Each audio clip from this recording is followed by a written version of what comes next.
കൃഷ്ണായ വാസുദേവായ ഹരയേ പരമാത്മനെ പ്രണതക്ലേശനാശായ ഗോവിന്ദായ നമോ നമഃ. സർവമംഗളമംഗല്യേ ശിവേ സർവാർത്ഥസാധികേ ശരണ്യേ ത്രയംബകേ ഗൗരി നാരായണി നമോസ്തുതേ നാരായണി നമോസ്തുതേ. ശ്രീ ദുർഗായേ നമഃ.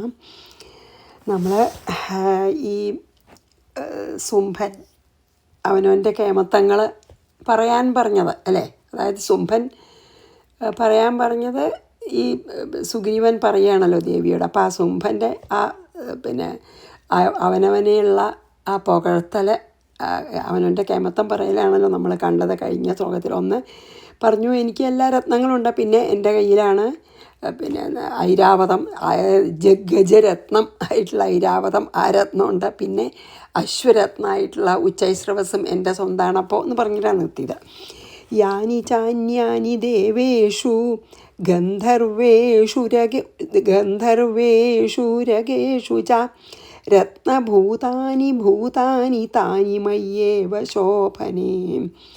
ഇനിയും എന്തൊക്കെ എൻ്റെ ഉണ്ടെന്ന് പറയാം. ദേവേഷു ഗന്ധർവേഷു ഉരകേഷു, അതായത് ദേവന്മാരിലോ ഗന്ധർവന്മാരിലോ പാമ്പ് ഉരകം നാഗങ്ങളിലോ പിന്നെയോ ച അന്യാനി മറ്റ് വേറെയുള്ള യാനി ഭൂതാനി ച വേറെ വല്ല ഈ ലോകത്തിൽ ആരുടെ കയ്യിലായാലും മറ്റെന്തൊക്കെ ഉത്കൃഷ്ടമായിട്ടുള്ള ശ്രേഷ്ഠമായ വസ്തുക്കളുണ്ടോ അതൊക്കെ എൻ്റെ കയ്യിലാണ് ഹേ ദേവി എന്ന് പറയാണ് കേട്ടോ. ഇതിപ്പോൾ സുഗ്രീവനാണ് പറയണത്. എന്തൊക്കെയാണ് അതായത് ഹേ പിന്നെ താനി മയ്യേവ ശോഭനെ എന്ന് പറയുന്നുണ്ടല്ലോ. ഹേ ശോഭനെ മയ്യേവ എന്ന് പറയുന്നുണ്ട്. അതായത് പരമസുന്ദരിയായിട്ടുള്ള ദേവി എന്താണ്, ദേവന്മാരിലോ ഗന്ധർവന്മാരിലോ നാഗങ്ങളിലോ അല്ലെങ്കിൽ ഉരകങ്ങളിലോ മറ്റേതെങ്കിലും ജീവജാലങ്ങളിലോ ഉള്ള ശ്രേഷ്ഠമായ വസ്തുക്കൾ എവിടെയുണ്ടോ അതൊക്കെ ഞാൻ സ്വന്താക്കിയിട്ടുണ്ട്, അതൊക്കെ എൻ്റെ കയ്യിലുണ്ട്. അതൊക്കെ എൻ്റെ കൂടെ വന്നാൽ നിനക്കും അത് സ്വന്തമാണെന്ന് പറയാം. അല്ലെങ്കിൽ എനിക്ക് അധീനമായതൊക്കെ നീ എൻ്റെ കൂടെ വന്നാൽ നിനക്കും അധീനമാകും. അതായത് ഞാൻ ത്രിലോകത്തിൻ്റെ അധിപതിയാണ്, എല്ലാം എൻ്റെയാണ് എന്ന് തന്നെയാണ് പറയണത് കേട്ടോ. ഇപ്പം ഇതിൽ എല്ലാ നല്ല സാധനങ്ങൾ ഈ ലോകത്തിലുള്ളതാണ്. യാനി ചാന്യാനി ദേവേഷു ഗന്ധർവേഷു രഗേഷു ച രത്നഭൂതാനി ഭൂതാനി താനി മയ്യേവ ശോഭനെ. അതൊക്കെ എൻ്റെ കയ്യിലാണ്. അപ്പം എൻ്റെ കൂടെ വന്നാൽ നിൻ്റെയും അധീനത്തിലാവുമല്ലോ. ഇനി സ്ത്രീരത്നഭൂതാം ത്വാം ദേവി ലോകേ മന്യാമഹേ വയം സാ ത്വമസ്മാനുപാഗച്ഛ യതോ രത്നഭുജോ വയം. അപ്പം എന്താ പറയണ, ഹേ ദേവി, അല്ലയോ ദേവി, ത്വാം ലോകേ, അതായത് നിന്നെ ഈ ലോകത്തിലുള്ള സ്ത്രീരത്നഭൂതാം, സ്ത്രീകളിൽ നീ എല്ലാ സ്ത്രീകളിലും വെച്ചിട്ടുള്ള രത്നാണ് എന്ന് വയം മന്യാമഹേ ഞങ്ങൾ കരുതുന്നു. അതായത് ചണ്ടാമുണ്ടന്മാർ വന്ന് പറഞ്ഞതുകൊണ്ടാണല്ലോ അപ്പോൾ അവർക്ക് അങ്ങനെ മനസ്സിലായത്. അപ്പോൾ പറയാണ്, ലോകത്തിലുള്ള എല്ലാ സ്ത്രീകളിലും വെച്ച് ഉത്കൃഷ്ട ശ്രേഷ്ഠ അല്ലെങ്കിൽ സ്ത്രീകളുടെ രത്നം തന്നെയാണ് എന്ന് വയം മന്യാമഹേ ഞങ്ങൾക്ക് നല്ല ബോധ്യമായിരുന്നു, അല്ലെങ്കിൽ ഞങ്ങൾ കരുതുന്നു.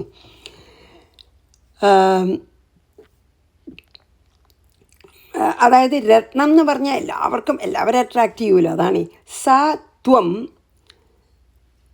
അസ്മാൻ ഉപാഗച്ഛ.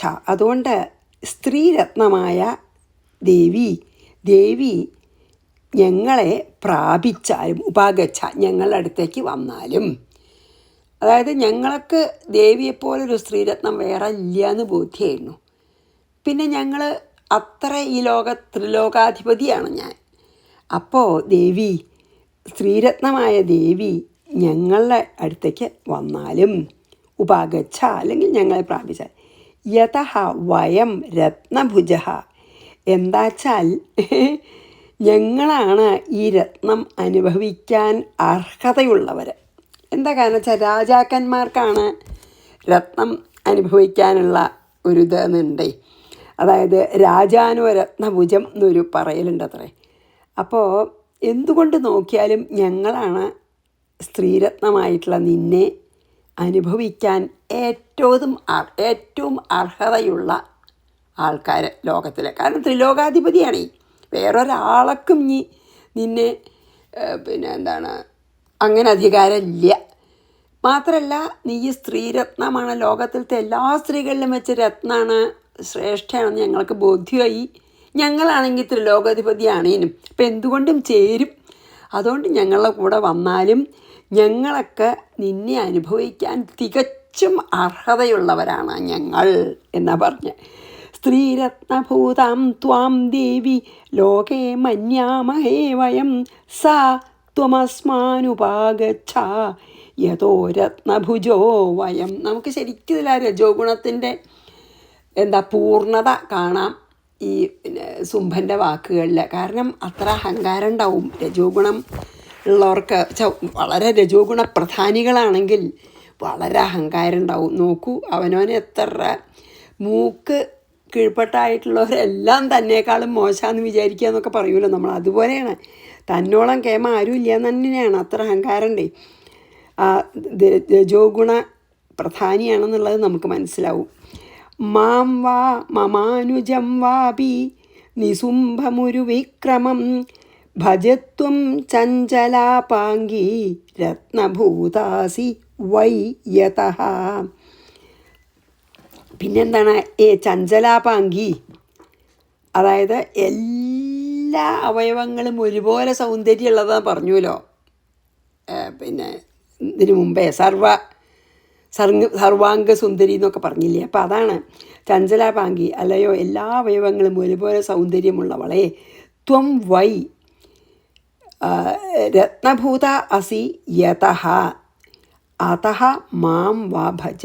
നീയ് നാരീരത്നം സ്ത്രീരത്നമായതുകൊണ്ട് അതുകൊണ്ട് അതഃ മാം വാ ഭജ മീൻസ് എന്നെ വരിച്ചാലും. ത്വം മമ അനുജം നിസുംഭം വാ അവിഭജ. നീ എൻ്റെ അനുജനെ നിസുംഭനെ വരിച്ചാലും പോരായില്ല. ഒന്നുകിൽ നിനക്ക് എൻ്റെ കൂടെ പോരാം, എൻ്റെ കൂടെ ഇരിക്കാം, എൻ്റെ കൂടെ ജീവിക്കാം. അല്ലാച്ചാൽ എൻ്റെ അനിയൻ നിസുംഭനെയാണ് നിനക്ക് വേണ്ടത് വെച്ചാൽ അവൻ്റെ കൂടെയും പൊക്കോളൂ, പോവാം. അവനെ വരിച്ചാലും കൊള്ളാം. അതാണ് നിസുംഭമുരു വിക്രമം. മാം വാ മമ അനുജം വാ. ഒന്നുകിൽ എന്നെ അല്ലെങ്കിൽ എൻ്റെ അനുജനെ, രണ്ടായാലും വിരോധമില്ല. ഭജത്വം നീ വരിച്ചാലും. പിന്നെയോ എൻ്റെ അനുജനായാലും മതി. കാരണം അവനും ഇതുപോലെ വീരപരാക്രമിയാണ്, ഉരുവിക്രമനാണ്. കണ്ടില്ലേ, ഉരുവിക്രമം എന്ന് പറഞ്ഞു. അതായത് വീരപരാക്രമിയാണ് എൻ്റെ അനിയനും എന്നെപ്പോലെ തന്നെ. അതുകൊണ്ട് പിന്നെ നിനക്ക് അയാളായാലും വിരോധമില്ല. അതുകൊണ്ട് എൻ്റെ അനുജനെയോ എന്നെയോ ഹേ ചഞ്ചലാപാംഗി ത്വം വൈ രത്നഭൂത അസി അത മാം വാ ഭജ. എന്നെയോ എൻ്റെ അനുജനെ നീ സന്തോഷത്തോടു കൂടി വരിച്ചോളൂ. ഞങ്ങൾ രണ്ടാളും ഒരുപോലെ വീരപരാക്രമികളാണ്. നീ എന്നെ വേണ്ടാന്നുണ്ടെങ്കിൽ അനിയനെ വരിച്ചാലും മതി. മാം വാ മമ അനുജം വാപി. ഒന്നെങ്കിൽ എന്നെ അല്ലെങ്കിൽ അനുജന്. നിസുംഭനും എന്നെപ്പോലെ തന്നെയാണെന്ന്. നിസുംഭമുരു വിക്രമം. നിസുംഭനും വീരപരാക്രമി. ഭജത്വം ചഞ്ചലാപാംഗി. ഭജ എന്ന് പറഞ്ഞപ്പോൾ ഇവിടെ ഭജിക്കുക എന്നല്ല, എന്നെ വിവാഹം അല്ല എൻ്റെ കൂടെ പോന്ന് എന്നെ ആരാധിച്ചോളൂ പറഞ്ഞു വെച്ചപ്പോൾ ഇവിടെ പിന്നെ എൻ്റെ സഹധർമ്മിണിയായി വന്നോളൂ എന്ന് തന്നെയാണ് അർത്ഥം. ഭജത്വം ചഞ്ചലാപാംഗി രത്നഭൂതാസിവായി. അത് എന്തുകൊണ്ടാണ് അത് പറയണ വെച്ചാൽ നീ സ്ത്രീരത്നായതുകൊണ്ടാണ്. വല്ല സ്ത്രീകളെയൊക്കെ വെച്ചാൽ ഞങ്ങൾക്ക് വേണ്ട. നീ സ്ത്രീകൾ ലോകത്തിലെ എല്ലാ സ്ത്രീകളിലും വെച്ചുള്ള രത്നമാണ്, അതുകൊണ്ടാണ് ഞങ്ങൾക്ക് വേണമെന്ന് പറഞ്ഞു. ഞങ്ങൾ നിങ്ങൾക്ക് ചേരണവരുമാണ് എന്ന് പറഞ്ഞു. പരമൈശ്വര്യമതുലം പ്രാപ്സ്യസേ മത്പരിഗ്രഹാത് ഏതദ്ബുദ്ധ്യാ സമാലോച്യ മത് പരിഗ്രഹതം വ്രജ. പക്ഷേ പറയാണ്, എന്നെ തന്നെ ഭജിക്കുന്നതായിരിക്കും നിനക്ക് നല്ലത്. എന്താ കാരണം വെച്ചാൽ മത് പരിഗ്രഹാത്, എന്നെ പരിഗ്രഹിച്ചാൽ, എന്നെ വരിച്ചാൽ അതുലം പരം ഐശ്വര്യം പ്രാപ്സ്യസേ. എന്നെ നീ പരിഗ്രഹിച്ചാൽ, ഭർത്താവായി വരിച്ചാൽ നിനക്ക് പരമമായ ഐശ്വര്യം നിനക്ക് ലഭിക്കും. കാരണം ഞാൻ അത്ര പരമ ഐശ്വര്യവാനാണ്. ഞാൻ ത്രിലോകാധിപതിയാണ്, എല്ലാറ്റിൻ്റെ അധിപനാണ്. അപ്പം പിന്നെ എൻ്റെ രാജ്ഞിയായിട്ട് വന്നാൽ നീയും പരമ അധിപതിയായിട്ടിരിക്കാലോ നിനക്കും. അതാ പറഞ്ഞത്, എന്നെ വരിച്ചാൽ നിനക്ക് ഇനി അതുല്യമായിട്ടുള്ള ഉത്കൃഷ്ടമായ ഐശ്വര്യം എനിക്കുള്ള പോലെ നിനക്കും ഉണ്ടാവും. ഏതത് ബുദ്ധ്യ സമാലോച്യ, അതുകൊണ്ട് നീ ശരിക്കും നല്ല ബുദ്ധി ഉപയോഗിച്ച് ആലോചിച്ച്, ഏതത് ബുദ്ധ്യ സമാലോച്യ, വേണ്ട പോലെ ആലോചിച്ച്, സമാലോച്യ എന്നാണ് പറഞ്ഞ് സാന്ന് കൂട്ടിയില്ലേ. അപ്പോൾ എന്താ, വെറുതെ ആലോചിക്കുക എന്നല്ല, സമാലോചിച്ച, വേണ്ട പോലെ ആലോചിച്ച്, നല്ല ബുദ്ധി ഉപയോഗിച്ച് വേണ്ട പോലെ ആലോചിച്ചിട്ട് മത് പരിഗ്രഹതാം വ്രജ, എന്നെ പരിഗ്രഹിച്ചുകൊള്ളൂ എന്ന് പറഞ്ഞു. അതും കൂടി പറഞ്ഞിട്ട് ഈ പിന്നെ എന്താണ് ശുംഭൻ്റെ വാക്ക് കഴിയുകയാണ് കേട്ടോ. അപ്പോൾ അവസാനം വേണമെങ്കിൽ അനിയനെ വരിച്ചോളൂ എന്ന് പറഞ്ഞേ ഉള്ളൂ. എന്നെ വരിക്കുക തന്നെയാണ് നല്ലതെന്ന് നല്ലോണം ഉണ്ട്, അവനവൻ തന്നെ വേണമെന്നുണ്ട് ദേവിയെ. പക്ഷേ അനുജനെ ഇനി അലോഗ്യാവണ്ടാച്ചിട്ടാവും എന്നെയോ അനുജനെയോ വരിച്ചോളൂ പറഞ്ഞ. പിന്നത്തെ ശ്ലോകത്തിൽ അല്ലാണ്ട് പറയുന്നുണ്ട് എന്നെ വരിക്കുക നല്ലതാണ്. കാരണം ഞാൻ എൽഡർ ബ്രദറാണല്ലോ, മൂത്താളാണല്ലോ. അപ്പം ഞാനാണ് ശരിക്കും ത്രിലോകാധിപതി. അനിയനും പരാക്രമയൊക്കെ ആണെങ്കിലും വീരപരാക്രമയൊക്കെ അണച്ചാലും എന്നെ വരിക്കുക തന്നെയാണ് നല്ലതാണ്. കാരണം എന്നാൽ നിനക്ക് പരമേശ്വരിയായിട്ടിരിക്കാം. ഞാൻ പരമേശ്വരനാണപ്പോൾ, ത്രിലോകാധിപതിയല്ലേ. അപ്പം നിനക്കും പരമേശ്വരിയായിട്ടിരിക്കാം. അതുകൊണ്ട് നിൻ്റെ ബുദ്ധി നല്ലോണം ഉപയോഗിച്ച് വേണ്ട പോലെ ആലോചിച്ച് എന്നെ വരിച്ചോളൂ. മത് പരിഗ്രഹതാം വ്രജ എന്ന് പറഞ്ഞു. പരമൈശ്വര്യമതുലം പ്രാപ്സ്യസേ മത് പരിഗ്രഹാത് ഏതദ് ബുദ്ധ്യാ സമാലോച്യ മത് പരിഗ്രഹതം വ്രജ. ഇത്യുക്താ സാ തദാ ദേവി ഗംഭീരാന്തസ്മിതാ ജഗ ദുർഗാ ഭദ്രാ ഭഗവതി യേതം ധാര്യതേ ജഗത്. ഇതി ഉക്ത സാ ദേവി, ഇങ്ങനെ പറയപ്പെട്ട ആ ദേവി, അതായത് ദേവിയോട് പറയുകയാണല്ലോ ചെയ്തത് ഈ സുഗ്രീവൻ എന്നുള്ള എന്താണ് ഈ ദൂതൻ. അപ്പോൾ ഇതി ഉക്ത്വ, ഇപ്രകാരം പറയപ്പെട്ട സാ ദേവി പറഞ്ഞു കഴിഞ്ഞപ്പോഴേ, ഇങ്ങനെ പറഞ്ഞു കഴിഞ്ഞ് കേട്ടപ്പോൾ ദേവി തഥാ, അപ്പം തന്നെ അന്തസ്മിത ജഗൗ, ഒന്ന് പുഞ്ചിരിച്ചുകൊണ്ട് പറഞ്ഞു. ആ പുഞ്ചിരിയിൽ ഒരുപാട് അർത്ഥം അടങ്ങിയിട്ടുണ്ട്. എന്തായാലും ആ നല്ല ഒന്നിങ്ങനെ പുഞ്ചിരിച്ചുകൊണ്ട്, ഒരു പേടിയൊന്നുമില്ല, പുഞ്ചിരിച്ചുകൊണ്ട് പറഞ്ഞു. എന്താ ശരിക്ക് എന്താ കാരണം വെച്ചാൽ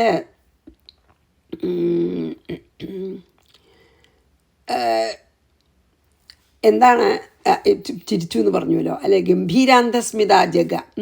എന്നിട്ടോ ദുർഗാ ഭദ്ര ഭഗവതി, അതായത് ദുർഗ എന്നുള്ളതിൻ്റെ ഒരു പറഞ്ഞുവല്ലോ, നമ്മളിതിന് മുമ്പ് പറഞ്ഞു. ദുർഗ പറഞ്ഞു വെച്ചാൽ ഒരു ദുർഗം കെട്ടിയ പോലെയാണ്, അകത്തേക്ക് കടക്കാൻ പ്രയാസമുള്ളതെന്നാണ് അർത്ഥം. അപ്പോൾ ശരിക്ക് ഈ കന്യകയാണല്ലോ, 16 വയസ്സുള്ള ആണ് പറഞ്ഞു. പിന്നെ കന്യകയാണ്, ഒറ്റയ്ക്ക് ഇരിക്കുകയാണെന്ന് വെച്ചാൽ നിത്യകന്യകയാണെന്നൊക്കെ പറഞ്ഞുല്ലോ. അപ്പം പിന്നെ പുരുഷന്മാർക്ക് അടുത്തേക്ക് വരാൻ തന്നെ പാടില്ലാത്ത നിത്യകന്യകയായിട്ടിരിക്കുന്ന ആളാണേ.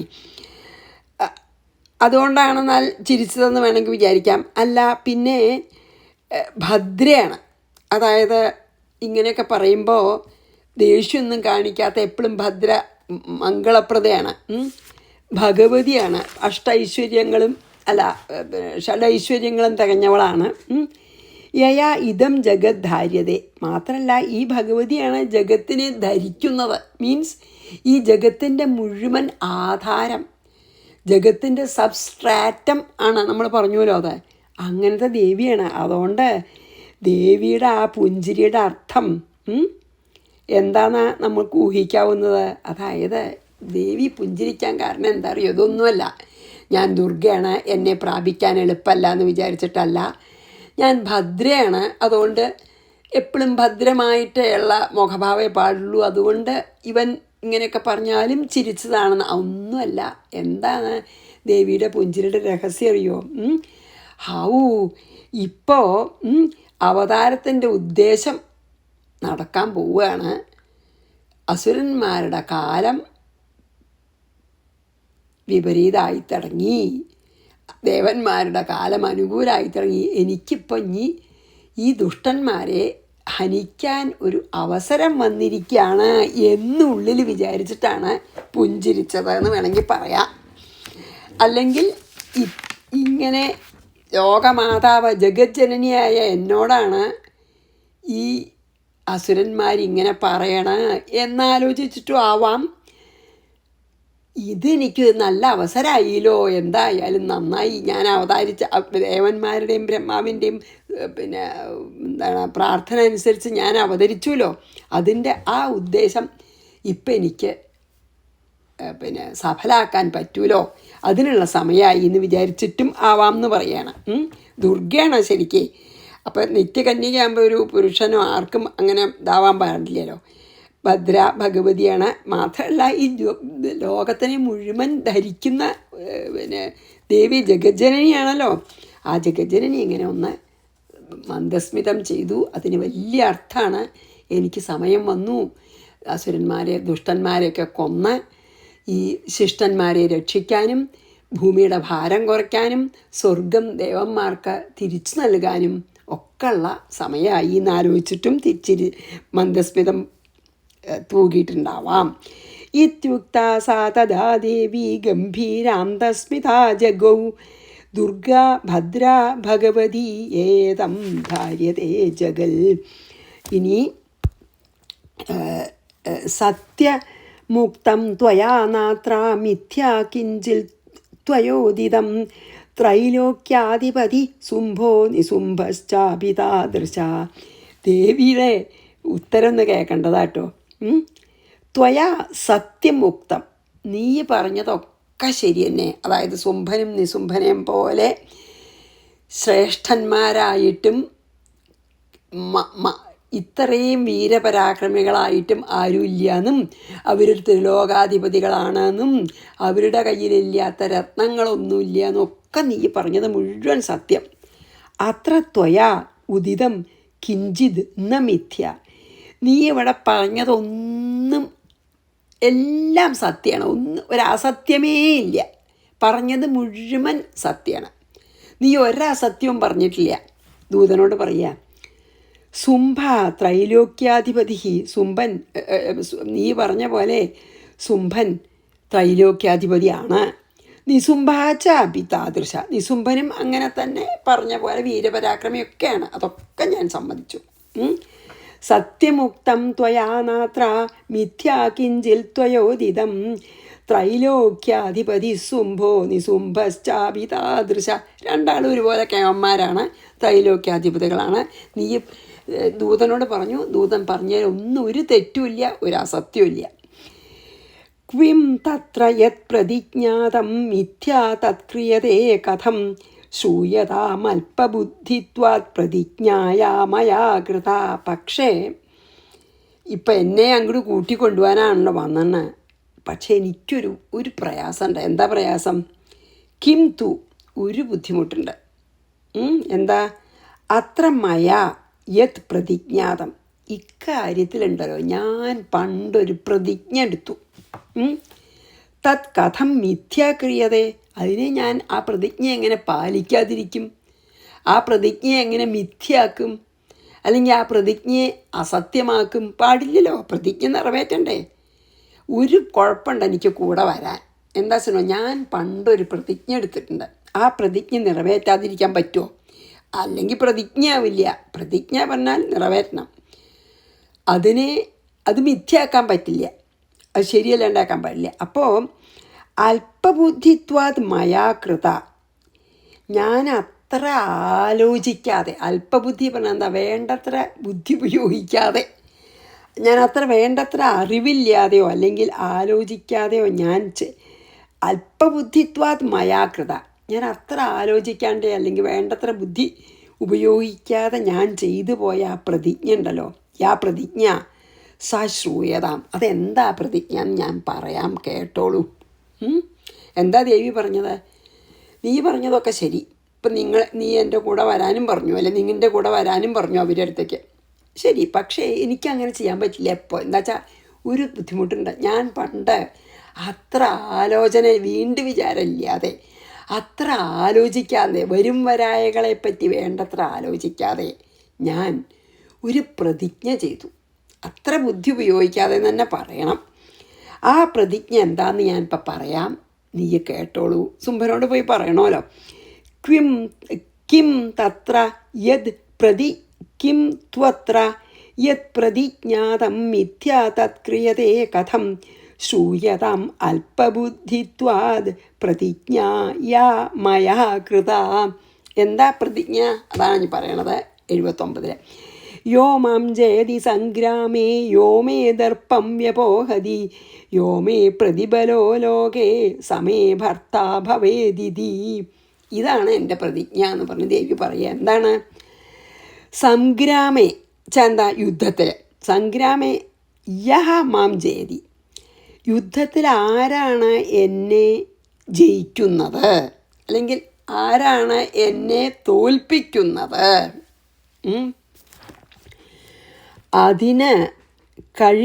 അതിന് പറ്റാത്ത പക്ഷം, അത് പറ്റില്ല ചോട്ടെ. യഹ മേ ദർപ്പം വ്യപോഹതി, ഒന്നുകിൽ എന്നെ യുദ്ധത്തിൽ ജയിക്കണം, അല്ലാച്ചാൽ ആ ആള് യഹ മേ ദർപ്പം വ്യപോഹതി, എൻ്റെ അഹങ്കാരം തീർക്കണം. ഇനി അതും പറ്റില്ലെങ്കിൽ യഹ ലോകേ മേ പ്രതിബല,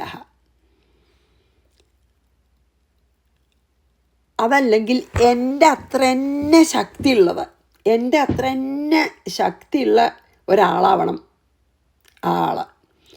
സഹ മേ ഭർത്താ ഭവേദ്, അങ്ങനെയുള്ള ആളെ ഞാൻ ഭർത്താവായിട്ട് സ്വീകരിക്കൂ എന്നാണ് എൻ്റെ പ്രതിജ്ഞ എന്ന് പറഞ്ഞു. എന്താ പ്രതിജ്ഞ ചെയ്തത്? ഒന്നുകിൽ എന്നെ യുദ്ധത്തിൽ ജയിക്കണം, ഏതെങ്കിലും ഒന്നായാലും മതി, ഒന്നുകിൽ എന്നെ യുദ്ധത്തിൽ ജയിക്കണം ആ ആള്, ഞാൻ ആളെ വിവാഹം കഴിക്കാൻ തയ്യാറാണ്. അല്ലെങ്കിൽ ആ ആള് എൻ്റെ അഹങ്കാരത്തിനെ കംപ്ലീറ്റ്ലി ഇല്ലാതെയാക്കണം. അല്ലാച്ചാൽ എൻ്റെ അത്ര തന്നെ സമമായിട്ടുള്ള ബലം ഉള്ള ഒരു ആളായെന്ന് ബോധ്യം വരണം എനിക്ക്. ഈ മൂന്ന് ഏതെങ്കിലും ഒന്നും ഇല്ലാതെ എൻ്റെ ഭർത്താവില്ല. അങ്ങനെയുള്ള ഒരാളെ ഞാൻ സ്വീകരിക്കുമെന്ന് ഞാൻ പ്രതിജ്ഞ ചെയ്തു. ഒന്നും യുദ്ധത്തിൽ ജയിക്കണം, അല്ലെങ്കിൽ എൻ്റെ അഹങ്കാരത്തിനെ തീർക്കാൻ പറ്റുന്ന ആളാവണം, അല്ലെങ്കിൽ എൻ്റെ അത്ര തന്നെ ബലമുള്ള ആളാവണം. യോ മാം ജയതി സംഗ്രാമേ യോ മേ ദർപ്പം വ്യപോഹതി യോ മേ പ്രതിബലോ ലോകേ സമേ ഭർത്താ ഭവേദിതി. ഒരു സ്ത്രീയാണ് കേട്ടോ പറയണതെന്ന് ആലോചിക്കണം നമ്മൾ. ഒരു സ്ത്രീയാണ്, ഒരു ചെറിയ കന്യകയാണ് പറയണത്, ഒരു കുട്ടിയാണ് പറയണത് അല്ലേ, ഒരു ടീനേജറേ ആയിട്ടുള്ളൂ. ആ കുട്ടിയാണത് പറയണ കേട്ടോ, എൻ്റെ അത്ര ബലമുള്ള ഒരാളാന്നൊക്കെ. ഇനി തദാഗച്ഛതു സുംഭോത്ര നിസുംഭോ വാ മഹാസുര മാം ജിത്വാ കിം ചിരേണാത്ര പാണിം ഗൃഹ്ണാതു മേ ലഘു. തത് സുംഭ അത്ര ആഗച്ഛതു, അതിനാൽ സുംഭൻ ഇങ്ങോട്ട് വരട്ടെ, എന്നോട് യുദ്ധം ചെയ്ത് ജയിക്കണേ. അതുകൊണ്ട് ആ സുംഭൻ ഇങ്ങോട്ട് വരട്ടെ. മഹാസുര നിസുംഭ അല്ലെങ്കിൽ നിസുംഭൻ വരട്ടെ. നിസുംഭനെയും ആവാന്ന് പറഞ്ഞുല്ലോ, അതുകൊണ്ട് അല്ലെങ്കിൽ നിസുംഭൻ വന്നോട്ടെ. മാം ജിത്വ മേ പാണി ഗൃഹ്ണാതു, എന്നെ ജയിച്ചിട്ട്, സുംഭനാണെങ്കിലും വേണ്ടില്ല നിസുംഭനാണെങ്കിലും വേണ്ടില്ല, മാം ജിത്വ എന്നെ ജയിച്ചിട്ട്, മേ പാണിം എന്നെ പാണിഗ്രഹണം ചെയ്യട്ടെ. പാണിം ഗൃഹ്ണാതു, ഒന്നുകിൽ ശുംഭൻ വരട്ടെ, ഇനി അല്ല നിശുംഭനാ വരണം വെച്ചാൽ നിശുംഭൻ വരട്ടെ, ആരായാലും വന്നിട്ട് എന്നെ ജയിച്ചിട്ട് എന്നെ പാണിഗ്രഹണം ചെയ്യട്ടെ. അത്ര കിം ചിരേണ, അതിഞ്ഞി വൈകിക്കണ്ട. ഇനി എന്തിനപ്പോൾ വെയിറ്റ് ചെയ്യണം അതിന് വേണ്ടിയിട്ട്? ലഘു, അതൊക്കെ ശുംഭൻ എളുപ്പമല്ല കാര്യമല്ലേ എന്നെ ജയിക്കലൊക്കെ. അതുകൊണ്ട് ഇനി ഒട്ടും വൈകിക്കണ്ട, വേഗം പോയി പറഞ്ഞോളൂ പറയണേ. അത്ര കിം ചിരേണ, ഇനിയിപ്പോൾ എന്തിനാ അതിനു വേണ്ടി കാലം വൈകിക്കണം, വേഗം പോയി പറഞ്ഞോളൂ. ലഘു പറഞ്ഞാൽ എന്താ, അതൊക്കെ എളുപ്പമാണ് ശുംഭന്, ഇറ്റ്സ് വെരി ഈസി. അത്ര ശക്തിമാനാ പറഞ്ഞല്ലോ. അപ്പം പക്ഷെ എനിക്ക് ആ പ്രതിജ്ഞ നിറവേറ്റാതെ പറ്റില്ല. പ്രതിജ്ഞയ്ക്കൊരു പ്രതിജ്ഞ അസത്യമാക്കിയാൽ പറ്റില്ല. അപ്പം എനിക്കത് നിർത്തിയില്ല അല്ലാണ്ട്. അതുകൊണ്ട് അവർക്കൊരു പ്രശ്നമൊന്നുമില്ല, അത് വേഗം എന്നെ ജയിക്കാനൊക്കെ പറ്റും. വലിയ വീരപരാക്രമികളല്ലേ, ആര് വന്നാലും വേണ്ടില്ല. ശുംഭനായാലും വരാൻ പറയൂ, വന്നിട്ട് എന്നെ ജയിച്ചിട്ട് എന്നെ പാണിഗ്രഹണം ചെയ്യാൻ പറയൂ എന്ന് പറഞ്ഞു. തദാഗച്ഛതു ശുംഭോത്ര നിശുംഭോ വാ മഹാസുര മാം ജിത്വാ കിം ചിരേണാത്ര പാണിം ഗൃഹ്ണാതു മേ ലഘു. ഇവിടെ നിർത്താം. ഇനി കുറച്ച് ശ്ലോകമേ ഉള്ളൂ കേട്ടോ, അതിൽ 6 ശ്ലോകമൊറ്റേ ഉള്ളൂ. എന്തായാലും ഇപ്പോൾ ഇവിടെ നിർത്താം, സമയമായി. ശ്രീകൃഷ്ണാർപ്പണമസ്തു. സർവത്ര ഗോവിന്ദനാമ സങ്കീർത്തനം. ഗോവിന്ദ ഗോവിന്ദ. ശ്രീ ദുർഗായൈ നമഃ. ഗുരുവായൂരപ്പ ശരണം.